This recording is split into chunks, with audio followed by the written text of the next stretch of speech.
Les dragons sont des amis, des protecteurs et de puissants alliés dans le monde mystérieux de comment dresser votre dragon. Aujourd'hui, nous allons déployer nos ailes et entreprendre un voyage rempli de dragons. Alors nous allons jeter un œil à chaque dragon de la franchise, en les classant tous du plus faible au plus fort. Allons-y.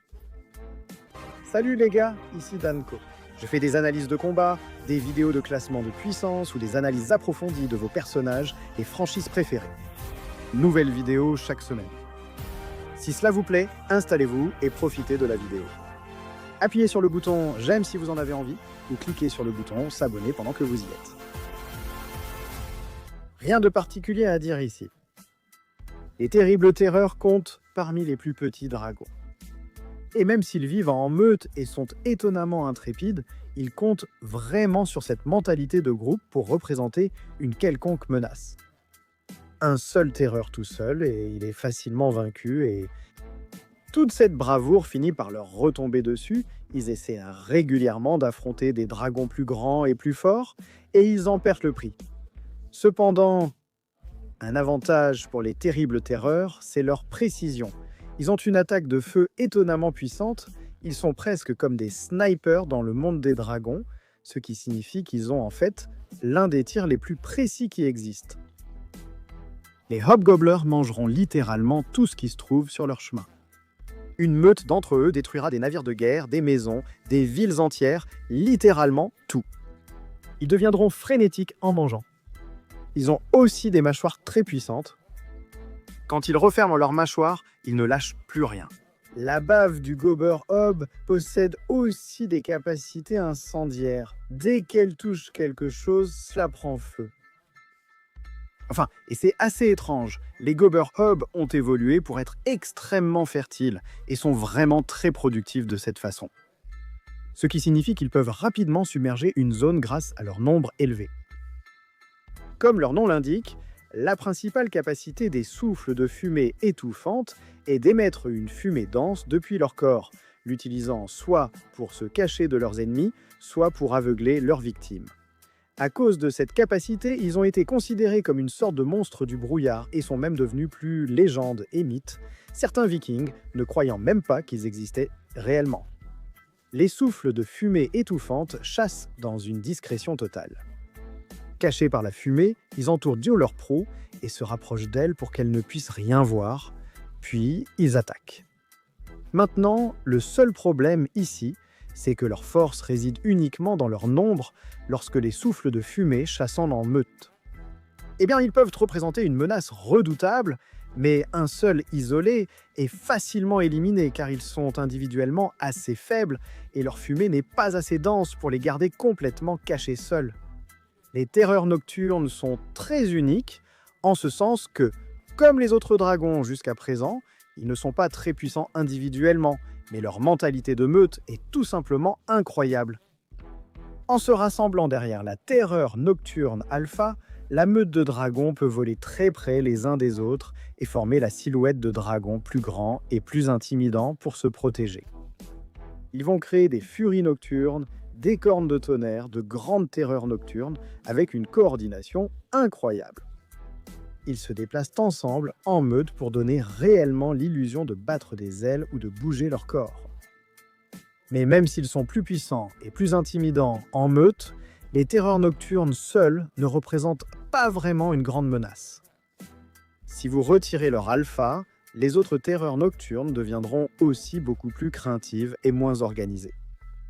Aussi, les terreurs nocturnes déguisées en un dragon plus grand échoueraient facilement pendant la journée, car un prédateur pourrait voir le blanc de l'alpha dans les contours de toutes les autres terreurs nocturnes. C'est pourquoi les terreurs nocturnes sont nocturnes.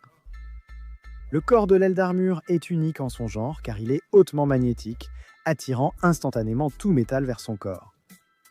À partir de là, le métal peut en fait être soudé au corps de l'aile d'armure par la flamme du dragon, augmentant ainsi sa durabilité et sa puissance. Ce qui était vraiment utile, car sans son armure métallique, l'aile d'armure a une peau vulnérable sans écailles. Il suffit qu'une seule attaque l'atteigne ou qu'il soit assommé. La queue de l'aile d'armure est longue et flexible, et c'est en fait l'une des parties du corps du dragon les plus fortifiées. En conséquence, la queue du dragon peut être fouettée comme une lourde chaîne. Il peut même utiliser sa queue pour lancer des projectiles enflammés, fabriqués à partir de son métal. Cependant, ces attaques puissantes exposent progressivement le corps sans écailles de l'aile d'armure, donc il ne les utilise que dans des circonstances extrêmes. Le violet brûlant est probablement surtout connu pour sa force de morsure incroyable. Ils peuvent broyer des rochers et du fer, et ce sont les seuls dragons connus capables de mordre à travers le métal résistant aux dragons. Bien que le violet brûlant soit assurément très lent et maladroit, un violet brûlant en combat est un spectacle à voir. Le dragon entre dans une véritable frénésie lorsqu'il est provoqué, renversant tout sur son passage et donnant des coups de tête à ses ennemis, tout en rugissant et en faisant preuve d'une férocité extrême. Bien sûr, c'est un spectacle plutôt rare. Les Hot Purple sont sans aucun doute l'un des dragons les plus paresseux connus, qui s'endorment fréquemment, généralement aux moments les plus inopportuns. Comme tous les dragons de la classe des rochers, les Gronkles ont de puissantes mâchoires capables d'écraser des rochers facilement. Ils sont également incroyablement forts et utilisent souvent ce genre de force brute lorsqu'ils se battent. Ils ont aussi une puissance de feu remarquable. Maintenant, les Gronkles sont uniques parce que, alors que la plupart des dragons utilisent du gaz inflammable, ces dragons mangent en fait des roches et les font fondre dans leur estomac, puis projettent ces jets de lave sur leurs adversaires. Ce sont aussi parmi les dragons les plus résistants que nous ayons vus, avec des écailles très dures et solides sur tout le corps. Obnubilé par une seule idée et constamment en train de se nourrir, le Cavern Crasher peut ne pas avoir d'ailes, mais cela rend simplement son corps encore plus adapté pour survivre profondément sous la terre grâce à son bec et ses griffes renforcées, tandis que le dragon était capable de grimper sur les parois rocheuses et même de rester suspendu à l'envers aux stalactites. Il possède également un squelette repliable, ce qui fait de ce dragon l'un des plus flexibles qui existent et lui permet de se faufiler et de se glisser à travers les fissures les plus étroites des steep chizit de son territoire souterrain. Mais la capacité la plus dangereuse du Cavern Crasher reste sa faculté à sécréter un mucus glissant sur l'ensemble de son corps. Puis d'enflammer ce mucus, et bien sûr projeter ce mucus sur ses adversaires. Le seul problème ici, c'est que le dragon peut être submergé par des explosions de feu suffisamment puissantes pour brûler ce mucus, ce qui lui enlève à la fois sa défense et toute capacité offensive. Il est aussi vraiment adapté à la vie souterraine, et donc il ne peut pas être aussi efficace lors d'un combat en dehors d'un espace confiné. Les vélociraptors du monde des dragons, les aiguillons rapides, sont rapides, agressifs et incroyablement intelligents. Ils utilisent des attaques coordonnées en se déplaçant en meute de dizaines à la fois, toutes menées par l'aiguillon rapide en chef. Les aiguillons rapides ont bien des ailes, mais elles sont plutôt petites et sous-développées, donc l'espèce est essentiellement incapable de voler. Et donc, étant confinés à la terre ferme, ils comptent principalement sur les ponts de glace et les glaciers pour se déplacer d'un endroit à l'autre à la recherche de nourriture. Mais l'avantage, c'est qu'ils sont les dragons les plus rapides sur Terre. Alors que d'autres dragons pourraient les dépasser en vol, personne ne peut courir plus vite qu'un dard rapide. De plus, lorsqu'il court à pleine vitesse, les pattes du dard rapide permettent au dragon de courir sur les murs et même à l'envers au plafond. L'arme principale du dard rapide est sa queue barbelée et venimeuse. Une seule piqûre peut paralyser complètement un humain ou un dragon pendant des heures, voire des jours. Bien que les dards rapides soient incapables de produire des flammes, ils compensent cela avec leur venin et restent extrêmement dangereux. Enfin, ces dragons ont développé une peau incroyablement épaisse pour les protéger de la chaleur et de la friction lorsqu'ils courent à pleine vitesse, et cette peau les protège aussi de nombreuses autres attaques.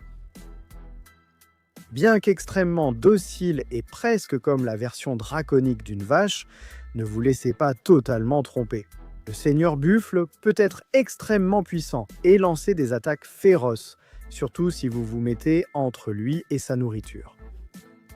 Un peu comme un poisson globe, le Seigneur Buffle peut gonfler son corps jusqu'à 2 fois sa taille normale. et des épines acérées recouvrent entièrement son corps. Le seigneur buffle peut ensuite réellement projeter ses épines. Le seigneur buffle peut projeter ses épines de tout son corps lors d'une attaque pour se défendre. En plus de cela, principalement à cause de sa taille, le seigneur buffle est tout simplement incroyablement fort et puissant, capable de déplacer et de dominer des choses plusieurs fois plus grandes que lui. Cependant, sa nature docile est l'élément le plus important ici.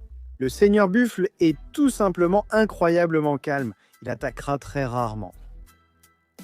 Les Quakens catastrophiques ont la capacité unique de se rouler très serrés en boule, ressemblant ainsi à un véritable rocher.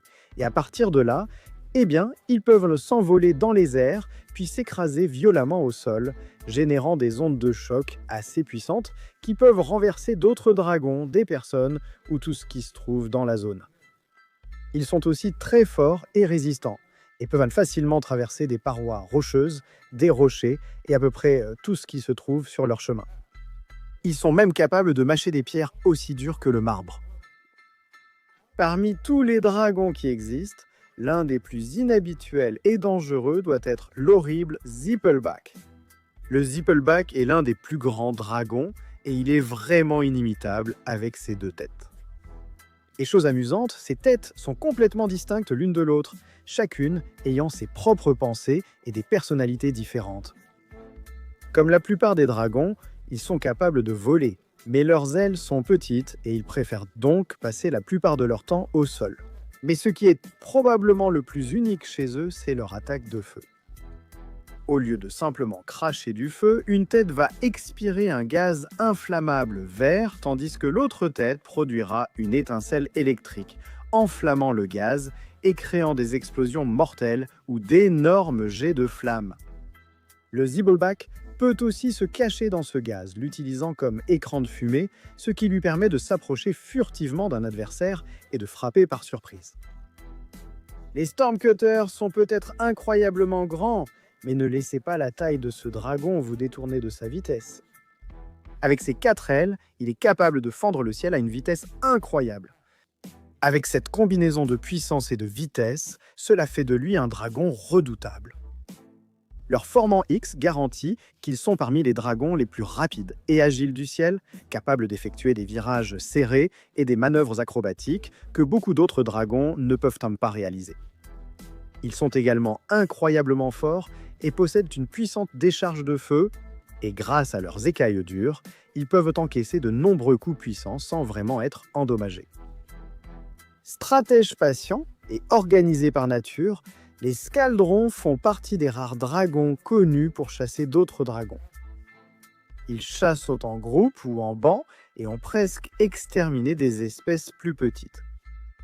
Bien qu'on n'ait jamais vu un Scaldron cracher des flammes, les rares Vikings ayant survécu à une rencontre avec ce redoutable dragon marin ont rapporté avoir senti des traces du gaz inflammable caractéristique qui précède une attaque de feu de dragon.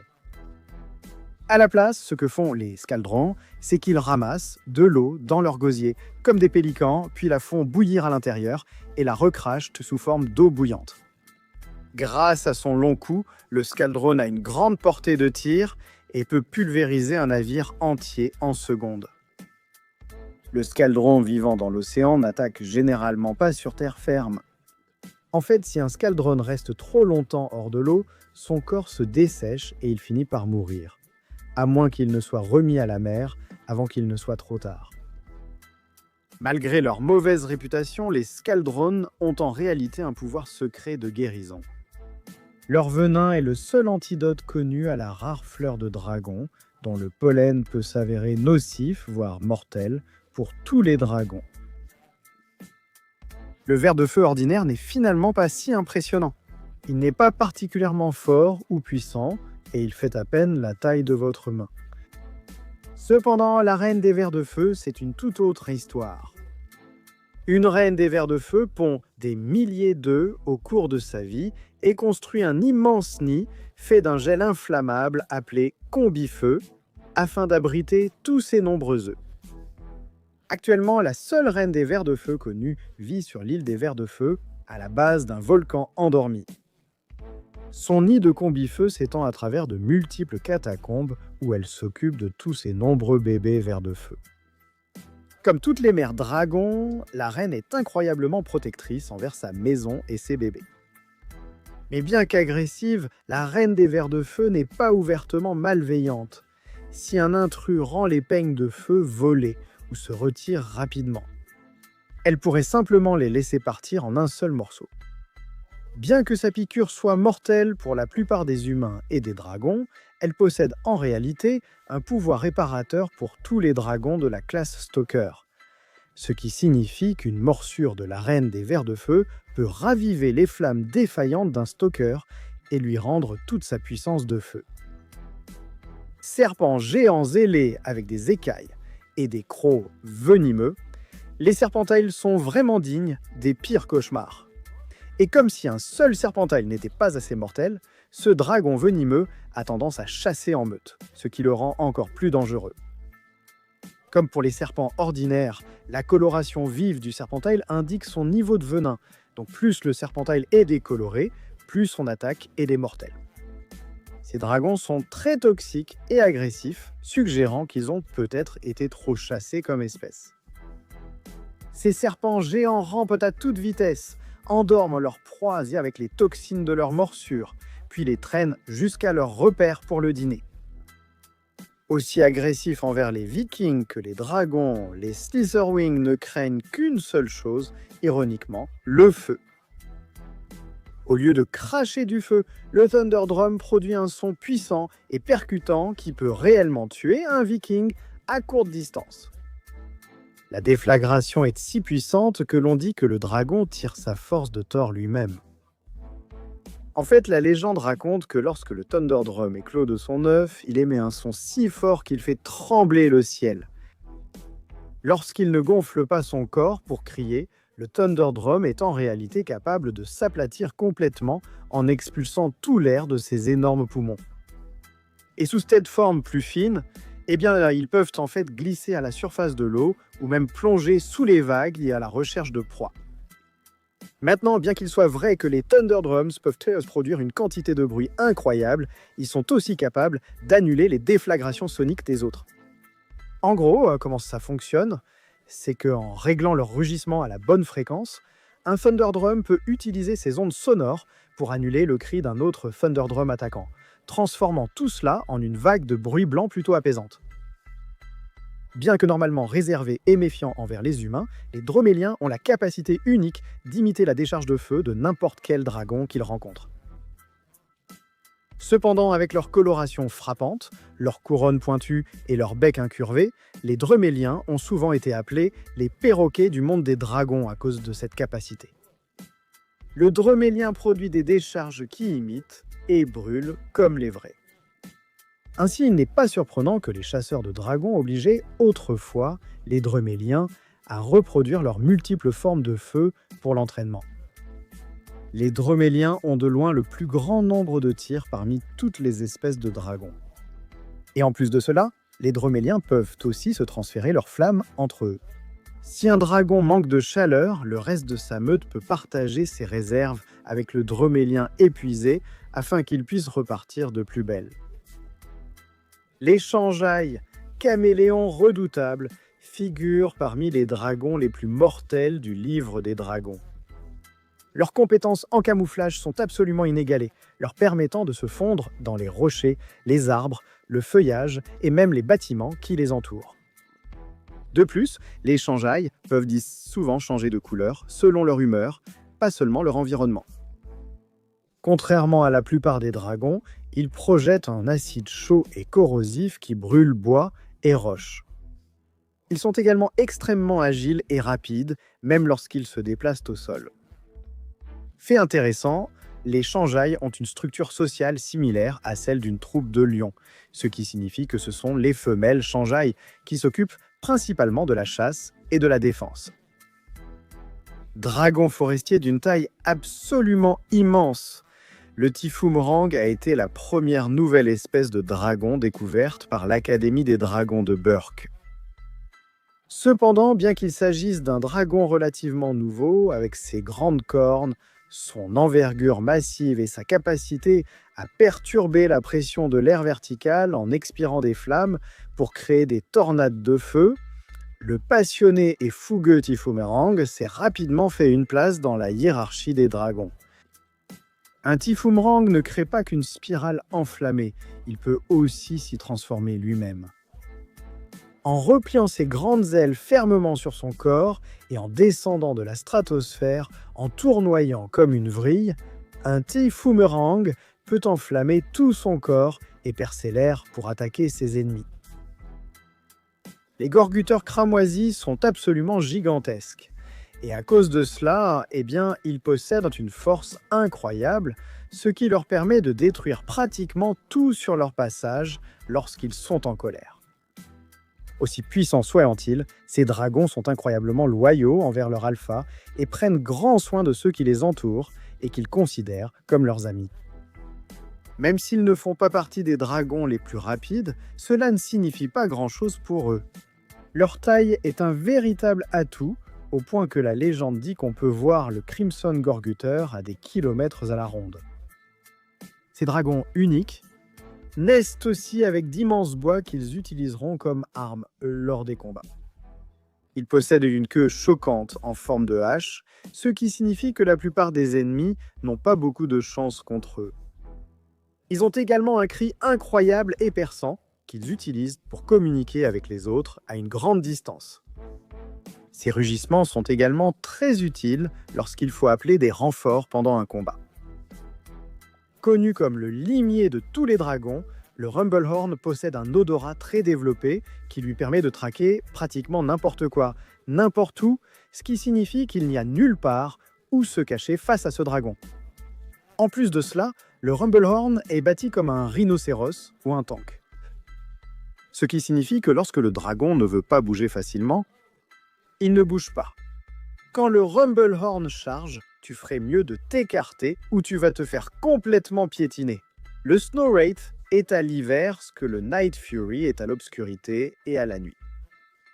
Le dragon peut percevoir la chute de chaque flocon de neige. Il entend le mouvement glacial de chaque iceberg. Il perçoit chaque changement, même les températures de les plus froides.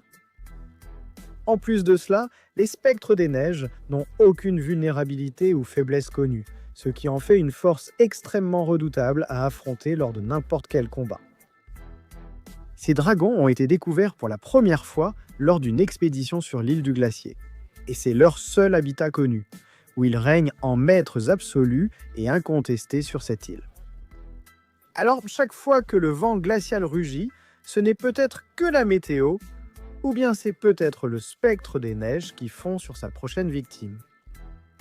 Presque aucun dragon n'est plus féroce ou plus redouté que le cauchemar monstrueux. En tant que membre de la classe des dragons brasiers, ils sont incroyablement impulsifs et possèdent une capacité particulièrement puissante à cracher un feu redoutable. Ils sont également connus pour enflammer tout leur corps, ce qu'on appelle une armure de feu, rendant le cauchemar monstrueux encore plus effrayant et intimidant. La tête et la gueule gigantesques du cauchemar peuvent avaler un viking tout entier. Il est très agressif et territorial et il ne fuira jamais un combat. Son feu est épais et presque liquide, s'accrochant aux murs et dévalant les collines comme une rivière enflammée. Le Mortel Nater est l'un des dragons les plus beaux qui existent, mais aussi l'un des plus dangereux, un véritable monstre offensif. En fait, le Nater possède probablement l'une des capacités offensives de feu les plus impressionnantes de tous les dragons à ce jour. Mais avec une morsure incroyablement puissante, la capacité de projeter des épines de queue avec une précision impressionnante et recouvert d'un venin mortel, c'est l'un des dragons les plus rapides que nous ayons vus. Il possède également l'une des explosions de feu les plus chaudes de tous les dragons. Il possède également une décharge de magnésium suffisamment chaude et puissante pour faire fondre le métal et réduire n'importe quel viking en cendres. Les Death Grippers sont des dragons venimeux, violents et globalement abjects. Une espèce monstrueuse avec des défenses proéminentes, des pinces à la place des griffes avant et des queues en massue empoisonnées. Ce dragon unique en son genre ressemble étrangement à un scorpion venimeux, mais il agit en réalité plutôt comme un chien sauvage, se déplaçant en meute et prenant plaisir à chasser ses proies. Bien que certains dresseurs de dragons parviennent à révéler leur côté plus doux, dans la plupart des cas, ces dragons doivent être évités à tout prix. Les grippeurs sourds peuvent empaqueter, lacérer et assommer un adversaire avec force létale. Bien que trompeusement magnifique, tant par son apparence que par sa mélodie, le chant de la mort possède une qualité létale qui rappelle en fait la veuve noire habitant une île luxuriante au-delà de l'archipel. Ce dragon vocalise son magnifique et hypnotique chant de sirène afin d'attirer d'autres dragons vers lui, qu'il cible ensuite comme proie. Plutôt que d'utiliser le feu pour attaquer, le chant de la mort projette une substance liquide qui piège et conserve ses victimes en durcissant pour former un cocon d'ambre rigide, pénétrable uniquement par la flamme. En général, le chant de la mort choisit de piéger uniquement les dragons, mais il s'en prend aussi aux humains assez malchanceux pour s'aventurer sur son île. Sa principale faiblesse sont les tambours du tonnerre, qui se trouvent en grande partie immunisés contre la berceuse mortelle du chant de la mort à cause de leur mauvaise ouïe, et les petits espaces clos peuvent le rendre vulnérable à son propre chant. Une seule lame de la queue du trancheur est aussi mortelle que la hache de guerre la plus aiguisée, ce qui fait de ce dragon l'un des plus dangereux que les écrivains aient jamais affrontés. Le trancheur est également naturellement agressif et mortel, avec sa queue barbelée qui peut ôter la vie à n'importe quel viking ou dragon, ou simplement trancher tout ce qui entre en contact avec ses lames. Il est tellement dangereux que même les larmes de ses yeux sont toxiques. Le trancheur est aussi un combattant impressionnant, extrêmement agile dans les airs, avec une maniabilité incroyable. En fait, la seule faiblesse connue du trancheur est qu'il adore manger des limaces de mer, ce qui signifie qu'il est assez facile à localiser. En dehors de cela, les trancheurs sont solitaires par choix en raison d'une méfiance extrême envers les humains comme envers les dragons. Cependant, ceux qui parviennent à prouver leur valeur à un trancheur auront gagné un ami et un allié puissant pour la vie. La furie éclair se déplace aussi vite qu'une furie nocturne et partage leur capacité à se fondre dans le ciel, même en plein jour. En fait, grâce à sa couleur blanche, la furie éclair se dissimule parfaitement dans les nuages, la brume marine et à l'horizon lointain. En plus de cela, elle est capable de transformer temporairement chaque écaille en une surface réfléchissante qui reflète l'environnement de la furie éclair, la rendant ainsi pratiquement invisible. Bien qu'elle soit craintive et un peu méfiante, la furie éclair partage le profond sens de l'empathie de Croque-Mou et utilisera toujours son souffle plasma pour défendre ceux qui en ont besoin. Classé parmi les dragons de la classe Roche, le murmure de la mort est l'une des créatures les plus redoutées de l'île de Burke. Maintenant, la bonne nouvelle, c'est que ces dragons sont assez faciles à identifier. Avec leurs yeux globuleux, leur grand corps couvert de pointes et les centaines de dents acérées qui tapissent toute leur bouche. Et comme si cela ne suffisait pas, ces dents mortelles peuvent tourner, produisant un bruit étrange qui ressemble à des centaines de personnes en train de chuchoter. Ce chuchotement et le grondement du sol sont les deux seuls signes indiquant que le dragon approche. Mais alors que les autres dragons sont sensibles à ces bruits, ils connaissent le danger. La plupart des Vikings ont du mal à entendre ces bruits jusqu'à ce qu'il soit trop tard. Le Whispering Death a un corps semblable à un serpent, atteignant environ 95 pieds de long et pesant jusqu'à 2500 livres. En raison de son corps long et mince, sa queue fait souvent un bruit de fouet sec lorsqu'elle se déplace. Des dents acérées comme des rasoirs ne sont pas la seule chose qui rende sa bouche mortelle. Il possède également les mâchoires les plus puissantes de tous les dragons qu'il utilise pour traverser la roche solide et creuser sous terre. Maintenant, si ces dents acérées ne vous attrapent pas, Il peut aussi expulser des anneaux de feu brûlant ou projeter les épines qui poussent sur sa tête et son corps vers vous. La seule faiblesse connue de ce dragon est sa mauvaise vue, la lumière du soleil et l'incapacité de ses dents acérées à déchirer l'acier. Vicieux, agressif, belliqueux, ce ne sont que 3 des mots qui peuvent en décrire le triple coup en combat, une fureur incroyable qu'il déchaîne avec son trio de queues tressées. Affichant un tempérament irascible dès le début de leur vie, les Triple Strikes font des champions idéaux dans les arènes de combat clandestines.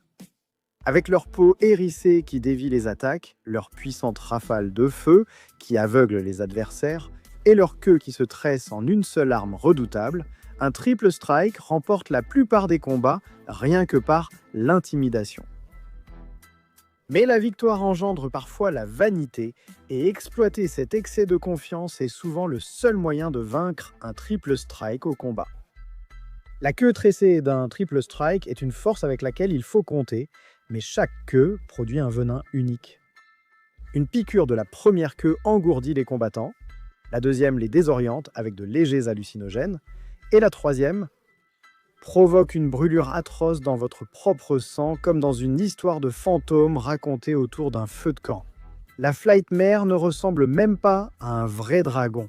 Elle pousse un hurlement de banshee et brille comme un fantôme. La Flightmare hante les bercanes depuis des générations. La lueur de la Flightmare provient de sa principale source de nourriture, un type unique d'algue qui pousse dans les bois autour de l'île de Berk.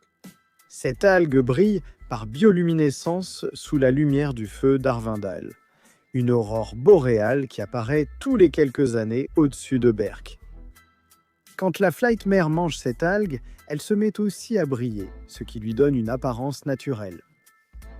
Les capacités de la Flightmare sont presque entièrement défensives, donc elle peut être dominée lorsqu'elle est acculée ou en infériorité numérique face à des dragons plus puissants. À cause de cela, elle est devenue un dragon très territorial et irritable, incroyablement protecteur envers sa réserve d'algues. Les Flightmares émettent une brume toxique qui peut temporairement paralyser un humain, ce qui a donné naissance à la légende des Flightmares qui effraie les Vikings au point de les figer. Mais cela disparaît après quelques minutes. Cette brume puissante immobilise la cible de la Flightmare juste assez longtemps pour qu'elle puisse attaquer.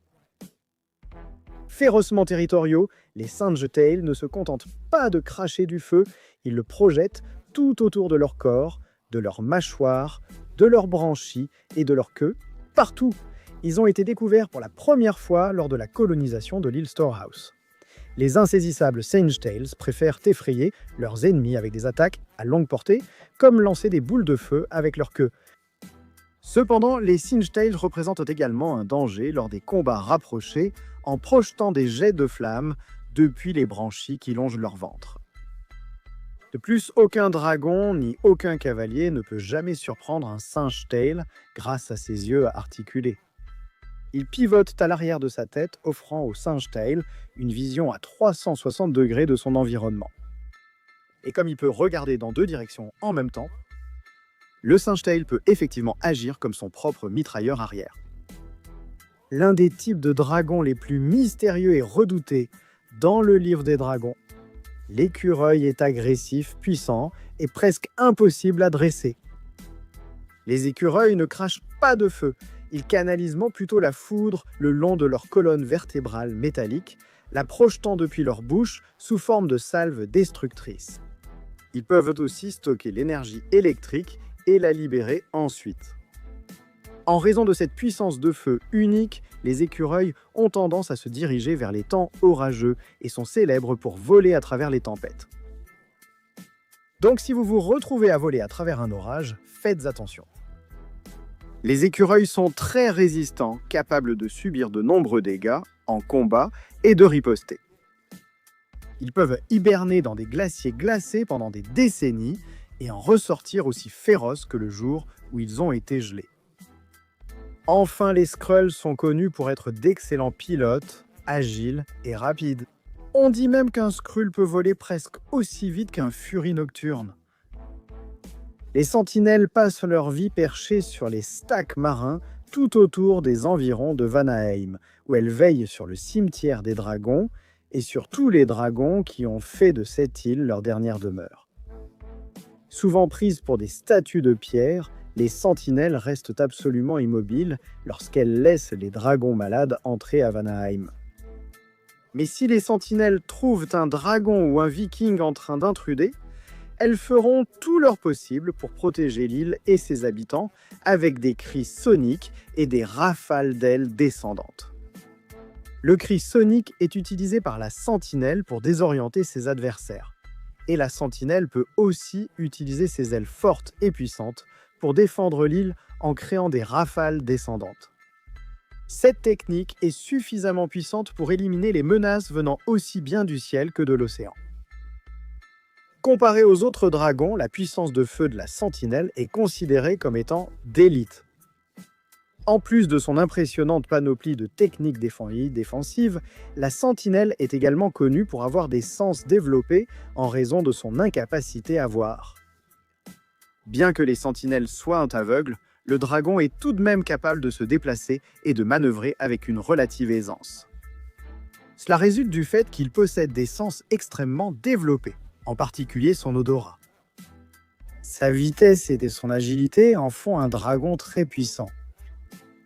Pourtant, malgré leur apparence redoutable, les sentinelles révèlent un côté plus doux en prenant soin des dragons âgés et malades venus passer leurs derniers jours à Vanaheim. Si tu ignores comment gérer un type de dragon inconnu, suis simplement l'exemple d'une sentinelle. Ces dragons observateurs ont veillé sur chaque classe et chaque espèce qui est espacée dans leur cimetière, faisant d'eux les experts en dragons du monde des dragons. Secrètement responsable de siècles de conflits entre humains et dragons, la Mort Rouge usait de sa stature pour ordonner aux autres dragons de piller les villages voisins et lui fournir constamment de la nourriture. Depuis son repère situé au cœur d'un volcan, cette aile de titan régnait en maître jusqu'à ce que Croque-Mou mène Stoïque, Gullfort et les autres vikings de Burk sur les rivages dévastés de l'île des dragons. La Mort Rouge était alors tellement gorgée de puissance qu'elle dut briser sa montagne pour en sortir et affronter ces intrus humains. Heureusement, l'arrivée opportune des chevaucheurs de dragons de Burk et les retrouvailles décisives entre Harold et Croque-Mou ont permis de découvrir le seul point faible de la Mort Rouge, son intérieur. À l'instar de la capacité du Bewilderbeast à soumettre les autres dragons à sa volonté, la Mort Rouge émettait un signal de rappel qui attirait les autres dragons vers son nid jonché de lave. Cet appel était produit par une combinaison d'un cri subvocal et du regard terrifiant de ses innombrables yeux. Comme tous les membres du règne animal, les dragons doivent eux aussi suivre une hiérarchie de pouvoir et de leadership, et au sommet de cette chaîne de commandement règne un dragon alpha extrêmement rare auquel tous les autres se soumettent, le Bewilderbeast. Cependant, les Bewilderbeasts ne naissent pas avec ce statut d'alpha. Au contraire, ils se méritent par le combat, la vigilance et surtout par le désir de protéger le dragon et toutes les autres créatures de son nid. Heureusement pour les Bewilderbeasts, il existe peu d'autres dragons dans le monde capables d'égaler leur stature impressionnante et d'espérer rivaliser pour le titre de roi de tous les dragons. Les Bewilderbeasts sont également des architectes impressionnants, construisant des nids presque impénétrables à partir de leur propre glace et utilisant des sources chaudes naturelles pour fournir chaleur et subsistance aux troupeaux dont ils prennent soin. Depuis son oasis au sein de son cocon glacé, le Bewilderbeast règne sur tous les dragons sans parti pris, sans malveillance et sans contestation. Né environ tous les 100 ans, le hurlement de la mort possède toutes les forces de son cousin subordonné, le murmure de la mort, sans aucune de ses faiblesses. Cela signifie que c'est le dragon le plus puissant affronté par Burk depuis la Mort Rouge. Contrairement au murmure de la mort, ce dragon n'a aucune aversion pour la lumière du soleil. Les jeunes hurlements de la mort sont en réalité attirés par la lumière vive. Il lance de grandes épines avec sa queue et crache beaucoup de feu en une rafale. Mais la vraie force du hurlement de la mort, c'est son appétit insatiable. Comme le murmure de la mort, le hurlement de la mort creuse des tunnels, dévore des stacks marins et détruit des îles entières. Un hurlement de la mort adolescent a presque détruit Burke. Lorsqu'il a atteint l'âge adulte, il a failli dévorer toute l'île aux dragons, ainsi que 5 autres îles avant cela. Tu ne peux pas vaincre la mort hurleuse, elle est trop rapide, en colère et puissante. Le mieux que tu puisses espérer, c'est de trouver un moyen de l'attirer ailleurs. La furie nocturne était jadis vue comme l'une des espèces de dragons les plus mystérieuses et redoutées. En fait, jusqu'à ce que Harold devienne ami avec Croque-Mou, personne ne savait même à quoi ressemblait une furie nocturne, car elles préféraient attaquer la nuit, lorsque leurs écailles noires leur permettaient de se fondre dans le ciel nocturne, les rendant presque invisibles.